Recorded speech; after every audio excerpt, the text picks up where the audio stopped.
in the beginning of the century, and then comes back into popularity with Tito Gobbi in 1946.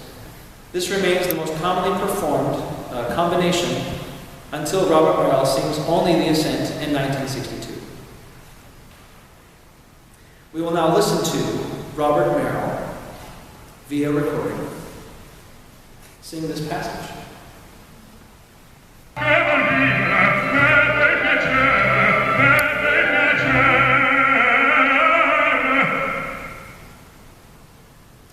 The next clip we will listen to is Battistini in 1903. Remember that the qualities of recordings back then are just a little different.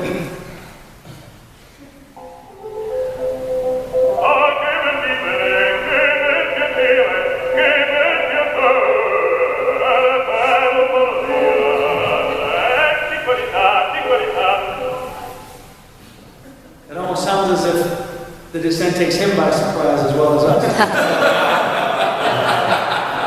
You may also note that he's accompanied by piano and not by orchestra.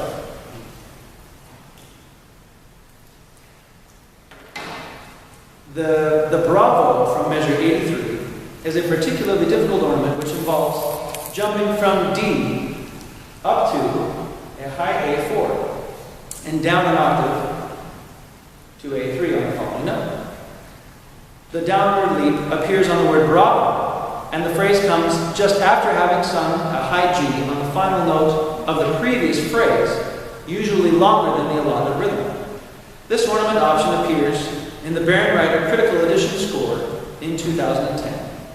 The Alberto Zeta Ricordi Critical score from 1969, and others such as G. Schirmer and Brusian Hawks, and is the most common ornament of all mentioned in the analysis that is printed in most scores. Even though it is printed, no baritone from the analysis sings this ornament until 1959. The first two interpolations of the high A are performed by Hermann Prey in 1957 and in 71. The former is a stage production from a black and white video produced by the Bayerischen Staatsoper on Deutsche Grammophon with Joseph Keilwald conducting. The latter is the video production produced by La Scala on Deutsche Grammophon with Claudio Favo conducting, directed by Jean-Pierre Ponel. The other baritones that sing the high A are Milnes in 74, Nucci in 82 and 88, Thomas Allen in 1983, Hampson in 93 and 94, and Russell Braun in 2008. We will now hear Hermann Prey from his 1971 recording.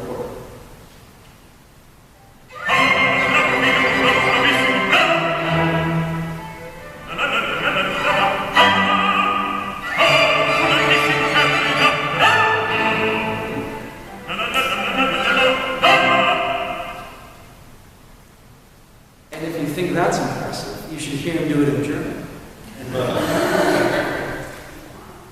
During the next small section, the barber sings the text, Rasriepetini lancete forbici al mio comando tutto qui sta. As if the patter text of this phrase were not challenging enough for a baritone. Challenging and challenging. Rossini then writes the same line of text for Figaro, but rearranges the nouns from the first musical phrase to be lanciate forbici, rasciate. All the singers, but Lawrence Tibbett, Robert Merrill, Prey, Nucci, and Hampson and Braun, choose to repeat the first line of text rather than perform this switch. Some of the singers change part of the text, but then return to what is written. Tita Rufo in 06 and 1920, Apollo Granforte in 1928, and Basiola in 35 come close to making this change, but instead sing some of the words from both ways. The men who sing the aria in other languages repeat the line of text with exactness the second time, just as they did the first time. These men include Juan Braloff in 1922 in German, Noble in 26 in English, and Prey in 59 and 71 in German. After repeating this text, Bastianini releases a hearty laugh before starting up a new section of music. When speaking of the benefits that come with this job, Figaro may sometimes sing a half word a half-step upward inflection on the phrase ve la risorsa, which foreshadows a change in the major tonality just before it shifts from E flat major to C minor in measures 139 to 140. The second syllable of the word risorsa is sung a half-step higher and not only creates a color shift, but is usually sung under tempo. This allows Figaro to set up the con la voce phrase coming up in measures 136. These measures are not marked con la voce, however, in every score, but in all the recordings examined, 31 of the 33 baritones sing them with the retarder, except Tito Gobi in 1957 and Thomas Hampson in 93. This ornament happens for the majority of baritones in the first half of the 19th century, with very few exceptions in the recordings analyzed. The interpreters who omit this ornament before 1950 are the three baritones who sang the cut from 65 through 157, and therefore skipped this section entirely. These singers are Campanati, Francisco, and Gogorza. The others who do not sing this half-step inflection were those singing in a different language, Winogradoff, Noble, and Pryor.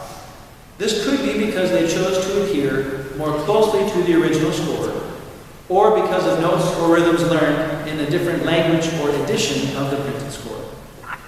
The only singers to use this ornament after 1947 are Gopi and Merrill. In 1983, the ornament comes back into popularity with Allen and is also sung in later recordings through 2008. Two other men, Gogorza in 09 and Ruffo in 20, add yet another ornament and flavor of the minor key by singing a half-step lower on the word del of the following phrase. Poi del mestiere. The addition of the half-step inflections helps to color the phrase to be more playful and mysterious in the new minor key. We will now listen to Tita Ruffo in 1920, but we will listen to it twice because of the quality of the recording.